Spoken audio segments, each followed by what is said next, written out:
Hi guys, it's Kimmerman from Kimmerman Gunpla Studio, and today this is a marathon review of my model kits here, and we will talk about this one, Amuro Race Caraba Air Force Unit, the MSK-08 DJ.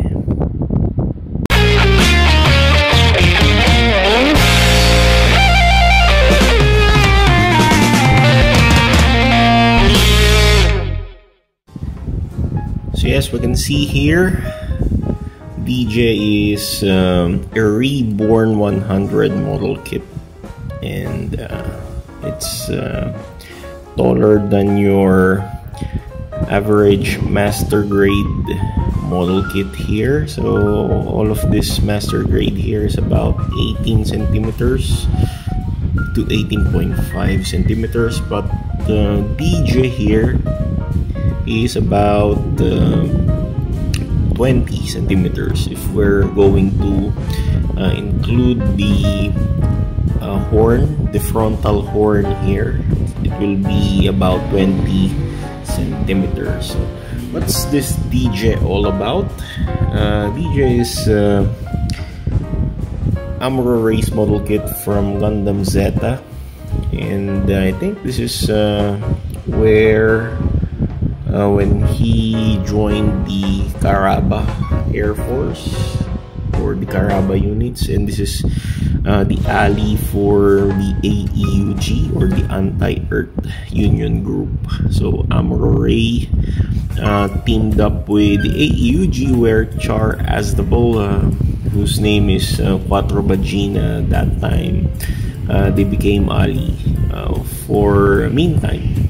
So what I have here is, yes, Amuro Ray's not so famous mobile suit, and I even made a review or unboxing review of this, but no one watches that. I think they really don't like the appearance of this one, because to be honest, this kit doesn't suit up with Amuro Ray's characteristic or character, but for me this is nice. I really like the appearance of this suit. This looks like, of course, the Zeon model kits or mobile suit. It has a very sinister looking, you know, if you're going to look at the face of this, it's very sinister looking. But I was surprised that this was Amuro Ray's mobile suit from Caraba. Okay, so the color scheme of this kit is really beautiful for me. This is unique, one of a unique color in my cabinet, because most of my kits, of course, looks like this: the blue, the white, or the red, and that one, the traditional protagonist color. So maiba naman. So this one kakaiba. Ang kulay niya ay parang siyang ano bang kulay to? Baby blue color or bluish green colored scheme. So I don't know how this register on the camera, but in the naked eye, this is it's like a baby blue or baby bluish green colored model kit. So the weapon used by this model kit here shares with the weapon used by Yakushiki. So they have the same weapon, pair of weapon. Yakushiki has this clay bazooka also. Actually, this is really the exact weapon of Yakushiki. So they're parehong-pareho lang. And what I did, since Yakushiki has spare rockets for his clay bazooka, and itong DJ walang kasamang rockets, I gave Yakushiki spare rockets to this. O diba ang sweet? Quattro Bagina shared bullets or rockets to Amuro Ray. Diba? Yan. I shared the Yakushiki spare rockets with the MSK DJ. And even the rifle, they have the same rifle. Pareho lang. Plastic nga eh. So they're parang couple weapons. Diba? And speaking of weapons, it also have yung melee weapon niya, which is siyang dalawang tabak siya. Yan, meron siyang beam saber effect part dyan, beam saber effect part dito, so dalawa siya. But unfortunately, I lost the beam saber effect part. Ewan ko saan ko na ilagay. So anyway, I will look for it for some other time. So let's go with the articulation of this kit. So this kit here looks so bulky. So yan, mukha lang siyang bulky, but this is really like a high-grade model. Dali lang siyang i-build, so wala siya masyadong complicated parts. It's just two chunky plastic being clamped together, something like that. So that's it. So nothing complicated inside this bulky legs here. So wala, isang ano lang siya, pinag-clamp na plastics, tapos mataba lang siya tingnan, puro hangin lang yung loob, and polycap. Yeah. So let's go with the head. The head, medyo hirap lang yan lumingon kasi there's this wire here. Ito na, kapag hindrance to nung kanyang head movement, cannot turn it from side to side so much. Yeah, parang ganyan lang siya kasi nahihinder na itong wire na to. And yung wire na to, by the way, floating lang naman yan sa loob, wala yung connection sa loob, pero syempre ano siya, ganun, nakakasagabal pa din. Then for the arms, you can rotate 360 degrees, but you will feel some ridges or yung parang nag-i-stop kasi yung polycap nito, meron siyang you can see there, the polycap have yan, ridges. Ayan. So whenever you turn the arms or in extremities, may hinder nung ridges niya dito. Ayan. But the major problem of this ridges here, it can wear off whenever you turn it frequently. Mapupudpud siya. But the good side, the good thing about this, you'll get so many spare of this. So walang problema kahit pudpurin mo yung mga polycaps niyan kasi you will get so much spare of this. So, meron pa nga ako niyan excess eh. So this is from one kit.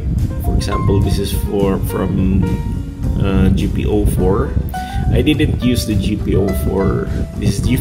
I didn't use this for my GPO4 because I have so many spares from this one, from Easy 8 and other RE100. So inubos ko muna. Pinaubos ko muna yung mga spare. So this is from the GPO4. Yan. So kompleto pa siya. Naalis lang yung isa pero still kompleto to. So ayan, if you're wondering if paano kung lumuwag yung polycaps, no problem. You've got so many polycaps para i-replace kung lumuwag man ito. Anyway, ganun din naman to. You can rotate from 360 degrees. But ang ganda meron siyang, whenever you turn this, there's some, you can see that nag-i-stop siya. So it indicates that hindi siya yung smooth na nag-glide na ganun. So whenever you turn this, there's some stoppage, parang ganun. Yan, tumitigil siya. Yan. Yan. So ang ganda kasi maganda yung maging articulation niya sa kamay. So it will not loosen up. Parang hindi siya loose tingnan. Okay, articulation dito sa shoulder armor niya. Can raise from this, ganyan. Then elbow bend. Yan, ganun din. May parang stoppage din siya. Can bend up to this far. On the left arm, up to this far also. Right arm rather. Okay. Something like that. Here. Ang gusto ko dito kasi sa kit na to, it has symmetrical shoulder armor. So, maangas lang tingnan, di ba? Nandito sa right yung shield niya. And of course, it says Caraba Air Force. Wala nga lang itong masyadong waist movement aside from side to side movement na ganyan. Pero yung iikot siya, wala kasi ma-hamper netong front skirt na to or itong abdomen armor. And yun dito sa may front skirt niya, medyo ano to parang ang tricky niya galawin. Hindi ko siya masyadong ginagalaw kasi ganyan lang talaga siya. Ganyan lang yung movement niya. Side skirt up to this far, ganyan. Tapos ayun, ball joint yung nandun sa frontal armor. Ayun, nakakatakot. Tumunog siya, di ba? Ayaw ko siyang galawin. Putol Ayun. Ganun, di ba? Nakatakot. Anyway, ganyan na lang muna siya. Tapos back skirt. Ayan, pwede siyang, hindi siya gumagalaw yung back skirt niya. Ay, hindi, yan, gumagalaw pala. Yan, na-stuck lang siya. Ayan. Tapos sa ilalim ng back skirt niya, mayroong tatlong booster. And then dito sa legs niya, can split up to this far. Ayan, ayoko na masyadong i-bend yan. Kasi matamaan ko yung structure sa harap. It can kick up to this far. Kick front up to this far also. Kasi nga dito sa front skirt niya. And it can bend, but merong problem dito. Kasi ito yung lumalaban yung goma niya. Lumalaban siya. So hindi ko siya talaga mapaglaruan. Kasi yan, yung rubber tubes niya dito lumalaban yan. Yun lang yung downside na ito, articulation. Although ayan, umaangat yung mechanism niya while bending, umaangat yun dito. Yan, lumalaban naman siya. Ayan, bumabalik din kusa. Ayan. Oh. Yun lang, pangit lang. Hindi siya masyadong maganda i-bend. Ganun. Pero sa feet niya, you can turn side to side, plantar extend, plantar flex. Ganun dyan lang. Then the blocky feet, of course, wala itong bending mechanism. So block feet lang siya. Okay. So this kit actually is a nice to be part of your collection. For me, I chose this because of the color. I really like the color of this. It will break the monotonous excuse me. It will break the monotonous traditional protagonist color model kits or yung naturalesang kulay ng mga bida-bidang kit. Mabibreak na ito. Since this is also Amuro Ray's model kit. And I put some Amuro Ray sign and Anaheim Electronic. So ayun nga, mababali niya yung parang flag ng Pilipinas na kulay ng mga model kits. And so if you're going to include this in collection, buy this. This is a guaranteed beginner-friendly model kit, and you will have some enjoyment on the building process of this, ang dali lang, promise. Yun nga, binago ko lang din yung kamay niya, ginawa ko siyang Lolindikaw hands para articulated siya. So again, this is Kimmerman from Kimmerman Gunpla Studio. Thank you very much for watching this review of MSK DJ. By the way, I've almost forgot yung sa butterfly wings niya. Mukhang bakla to eh.